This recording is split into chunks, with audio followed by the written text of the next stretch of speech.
ओम शांति 1-2-2025 प्रातः मुरली। ओम शांति बाप दादा मधुबन। ओम शांति मीठे बाप दादा, मीठे बच्चे। हाँ जी मीठे बाबा, तुम आत्माओं का स्वधर्म शांति है। हमारा देश शांति धाम है। तुम आत्मा शांत स्वरूप हो, इसलिए तुम शांति मांग नहीं सकते। प्रश्न, तुम्हारा योग बल कौन सी कमाल करता है? उत्तर, योग बल से तुम सारी दुनिया को पवित्र बनाते हो। तुम कितने थोड़े बच्चे योग बल से यह सारा पहाड़ उठाए सोने का पहाड़ स्थापन करते हो। 5 तत्व सतो प्रधान हो जाते हैं, अच्छा फल देते हैं। सतो प्रधान तत्वों से यह शरीर भी सतो प्रधान होते हैं। वहाँ के फल भी बहुत बड़े बड़े स्वादिष्ट होते हैं। कहाँ के? नई दुनिया के, सतो प्रधान दुनिया के। ओम शांति। जब ओम शांति कहा जाता है तो बहुत खुशी होनी चाहिए, क्योंकि वास्तव में आत्मा है ही शांत स्वरूप। उसका स्वधर्म ही शांत है। इस पर सन्यासी भी कहते हैं, शांति का तो तुम्हारे गले में हार पड़ा है। शांति को बाहर कहाँ ढूंढते हो? आत्मा स्वतः शांत स्वरूप है, शरीर में पाठ बजाने आना पड़ता है। आत्मा शांत स्वरूप है, शरीर में पाठ बजाने आना पड़ता है। आत्मा सदा शांत रहे तो कर्म कैसे करेगी? कर्म तो करना ही है।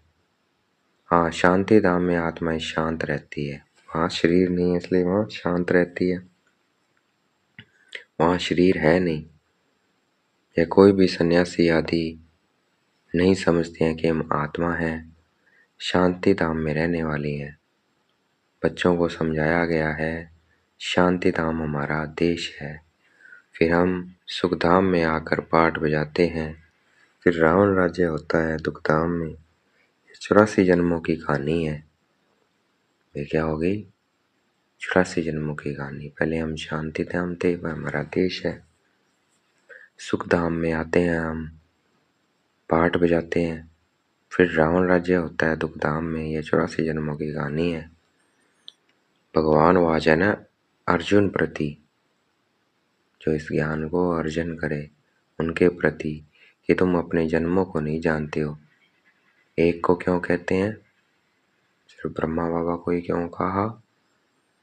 क्योंकि एक की गारंटी है। कह तो वो सबको रहे हैं, लेकिन एक की गारंटी है।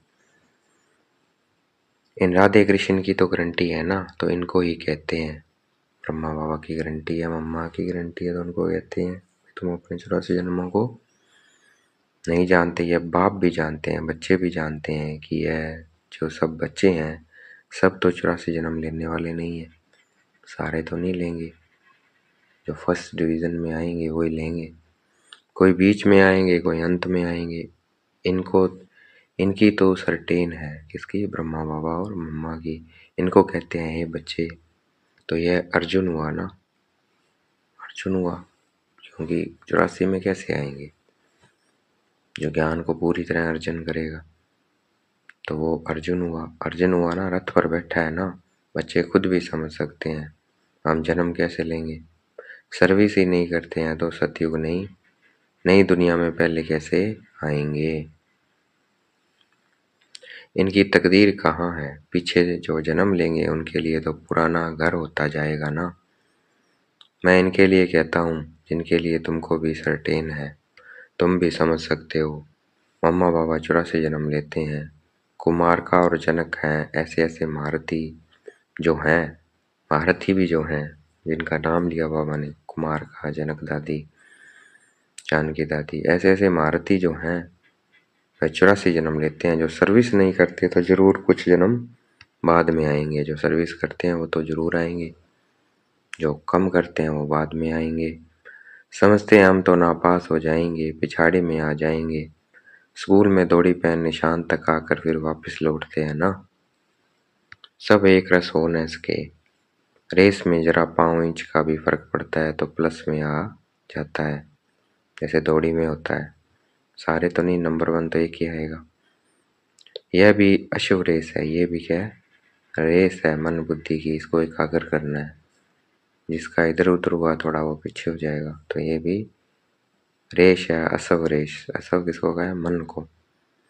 अशव घोड़े को कहा जाता है, और वैसे अशव होता कौन है? घोड़ा। रथ को भी घोड़ा कहा जाता है, और इस शरीर को भी घोड़ा। बाकी यह जो दिखाते हैं दक्ष प्रजापिता ने यज्ञ रचा, उसमें घोड़े को हवन किया, यह सब बातें नहीं है। ये सब कथाएं हैं, ये बातें नहीं होती है। न दक्ष प्रजापिता है, न कोई यज्ञ रचा है। ये अश्व किसके लिए कहा है? मन के लिए। पुस्तकों में भक्ति मार्ग की कितनी दंत कथाएं हैं, उनका नाम ही कथा है। बहुत कथाएं सुनते हैं, तुम तो यह पढ़ते हो, पढ़ाई को कथा थोड़ी कहेंगे। स्कूल में पढ़ते हैं, एम ऑब्जेक्ट रहती है, हमको इस पढ़ाई से यह नौकरी मिलेगी, कुछ न कुछ मिलता है। अभी तुम बच्चों को देही अभिमानी बहुत बनना है, यही मेहनत है। बाप को याद करने से ही विक्रम विनाश होंगे। खास याद करना होता है, ऐसे नहीं कि मैं तो शिव बाबा का बच्चा हूँ। ना फिर याद क्या करें? नहीं, याद करना है अपने को स्टूडेंट समझकर। हम आत्माओं को शिव बाबा पढ़ा रहे हैं, यह भी भूल जाते हैं। शिव बाबा एक ही टीचर है जो सृष्टि के आदि मध्य अंत का राज सुनाते हैं। यह भी याद नहीं रहता है। हर एक बच्चे को अपने दिल से पूछना है कि कितना समय बाप की याद ठहरती है। जास्ती टाइम तो बाहर मुक्ता में ही जाता है, यह याद ही मुख्य है। इस भारत के योग की ही बहुत महिमा है, परंतु योग कौन सिखलाते हैं यह किसी को पता नहीं। गीता में श्री कृष्ण का नाम डाल दिया है। अब श्री कृष्ण को याद करने से तो एक भी पाप नहीं कटेगा, क्योंकि वह तो शरीरधारी है, 5 तत्वों का बना हुआ है। उनको याद किया तो गोया मिट्टी को याद किया, 5 तत्वों को याद किया। शिव बाबा तो अशरीरी है, इसलिए कहते हैं अशरीरी बनो, मुझ पाप को याद करो। कहते भी हो हे पतित पावन, वह तो एक हुआ ना। युक्ति से पूछना चाहिए, गीता का भगवान कौन? भगवान रचयिता तो एक होता है। अगर मनुष्य अपने को भगवान कहलाते भी हैं तो ऐसे कभी नहीं कहेंगे कि तुम सब हमारे बच्चे हो। या तो कहेंगे तत्वम, या कहेंगे ईश्वर सर्वव्यापी है। हम भी भगवान, तुम भी भगवान, जिधर देखता हूँ तू ही तू है, पत्थर में भी तू, ऐसे कह देते हैं। तुम हमारे बच्चे हो यह कह नहीं सकते, यह तो बाप भी कहते हैं, हे मेरे लाडले रूहानी बच्चों। ऐसे और कोई कह न सके। मुसलमान को अगर कोई कहे मेरे लाडले बच्चों तो थप्पड़ मारते। यह एक ही पारलौकिक बाप कह सकते हैं, और कोई सृष्टि के आदि मध्य अंत का ज्ञान दे न सके। 84 की सीढ़ी का राज कोई समझा न सके सिवाय निराकार बाप के। उनका असली नाम ही है शिव। यह तो मनुष्यों ने अथाह नाम रख दिए हैं। अनेक भाषाएं हैं तो अपनी अपनी भाषा में नाम रख देते हैं। जैसे बॉम्बे में बबुलनाथ कहते हैं, परंतु वह अर्थ थोड़ी समझते हैं।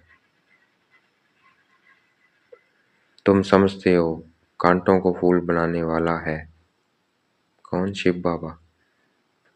भारत में शिव बाबा के हजारों नाम होंगे, अर्थ कुछ नहीं जानते हैं। बाप बच्चों को ही समझाते हैं, उसमें भी माताओं को बाबा जास्ते आगे करते हैं।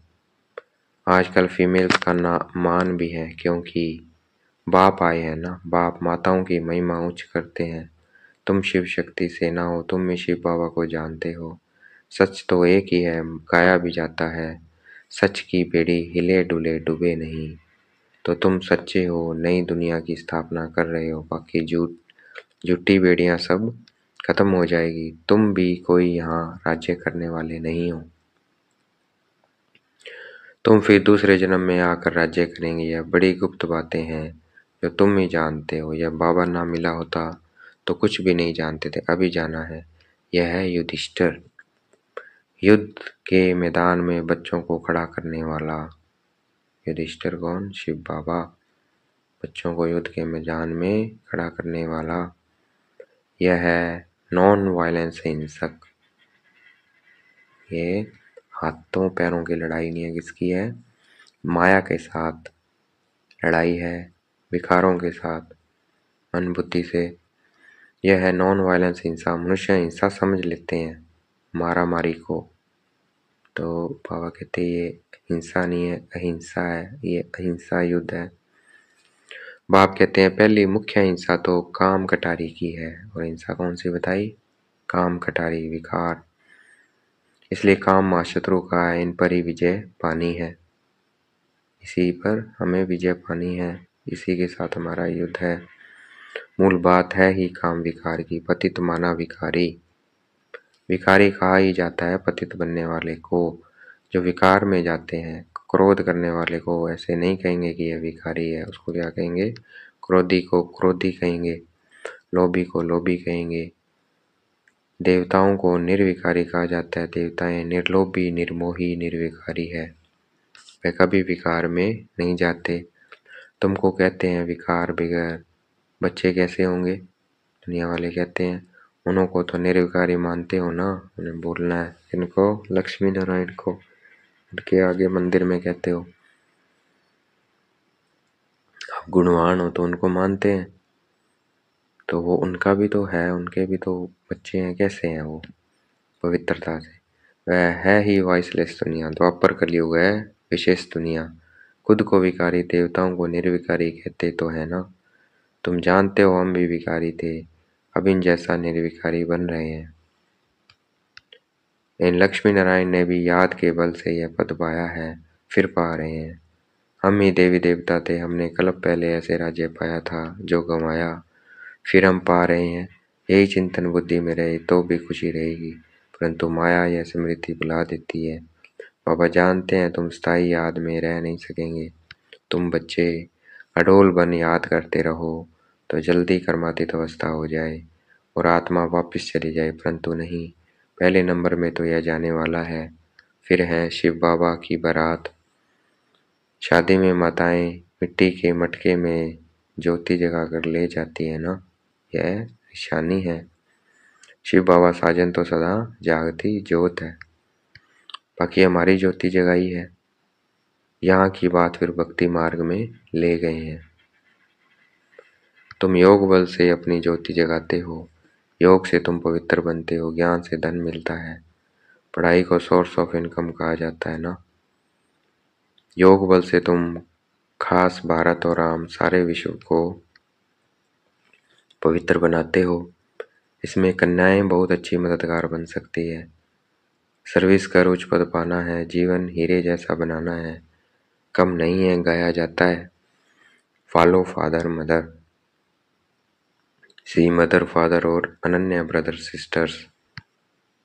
तुम बच्चे प्रदर्शनी में भी समझा सकते हो कि तुमको दो फादर है, लौकिक और पारलौकिक। इसमें बड़ा कौन? बड़ा तो जरूर बेहद का बाप हुआ ना।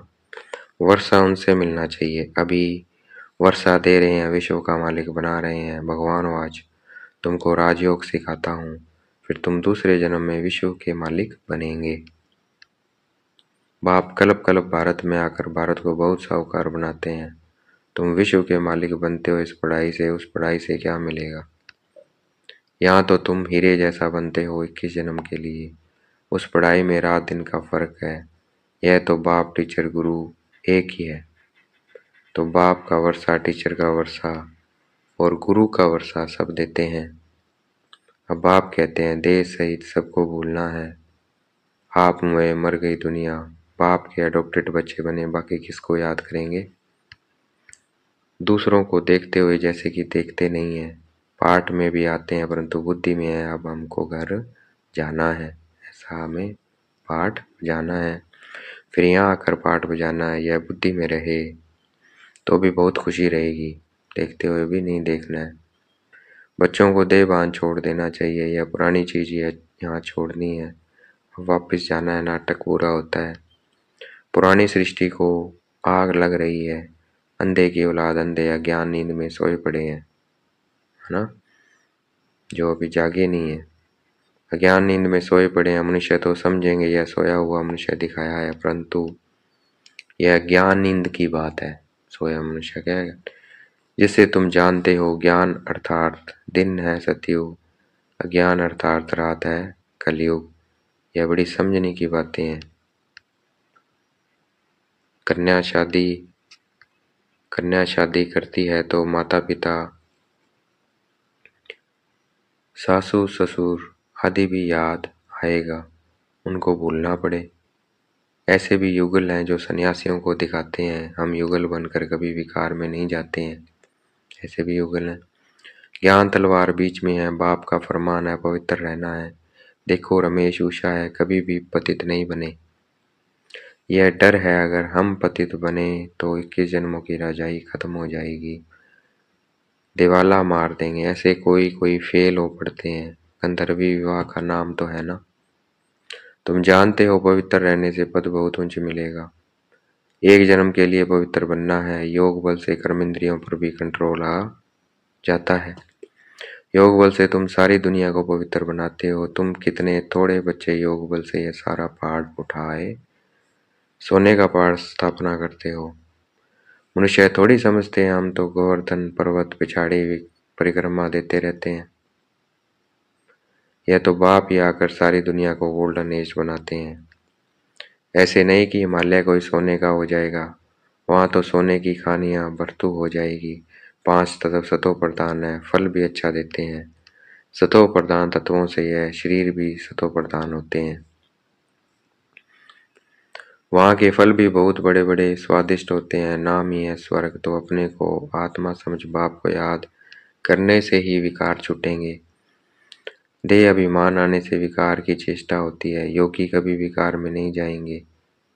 ज्ञान बल तो है परंतु योगी नहीं होंगे तो गिर पड़ेगा।